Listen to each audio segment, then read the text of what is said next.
Hey, we have another integral here. This one's from UNSW Integration Bee 2022, problem 9. We have the integral of 0 to 1, 2x minus 1 times the square root of x plus square root of 1 minus x over the square root of x minus the square root of 1 minus x dx. Okay, so at first I had no idea how to deal with all this. There's just a lot going on. But the thing that jumps out is the situation with this. It looks like when I see a fraction like this, it just seems to jump out to me that we could multiply by the conjugate and see if it simplifies. So what I'm going to do is just take this expression and focus on this and just multiply by the conjugate. And let's see how it works out. We'll just multiply it out. So over here, we're just multiplying by 1. And we'll start with the denominator. So we multiply square root of x times square root of x. We just get an x.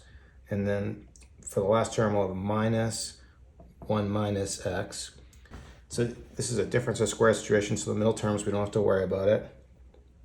Then let's do the numerator. So square root of x times square root of x, this is going to be the same thing, square root of x.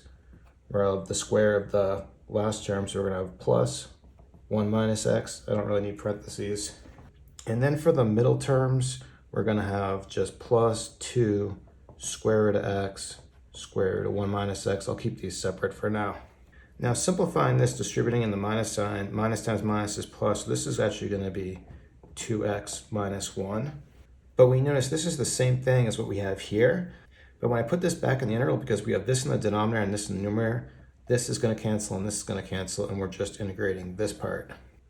So now focusing on this piece and putting it back into the integral, one other thing I should mention, here we have an x and we have a minus x, so this is going to cancel here. So the first part we have is 1. Plus 2.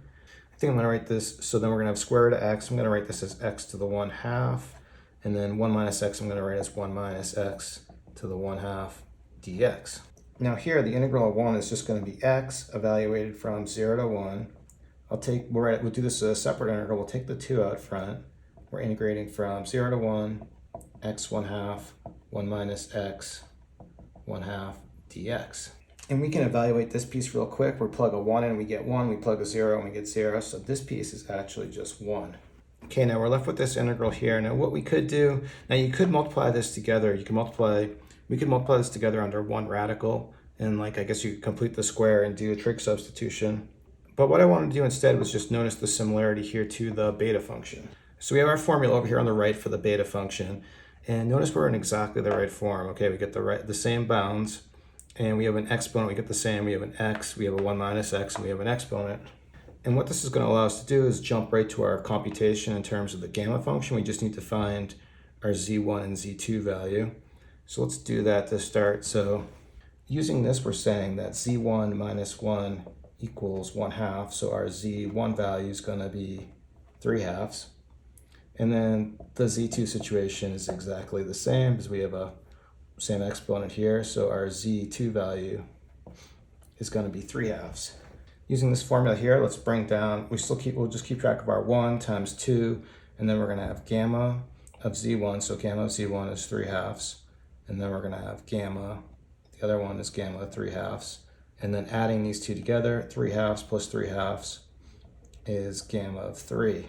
And then next what we'll do is use this formula to turn our gamma function into a factorial. So for gamma of 3, if gamma of 3 is n minus 1 factorial, it's going to be 2 factorial, which equals 2. So if this equals 2, I'm just going to cancel this with this right here. Now with gamma 3/2, it's a little more complicated. Now we could write gamma 3/2. We could write this as the same thing as 1/2 factorial. Well, I did a previous video. We can write 1/2 factorial as 1/2 times minus 1/2 factorial.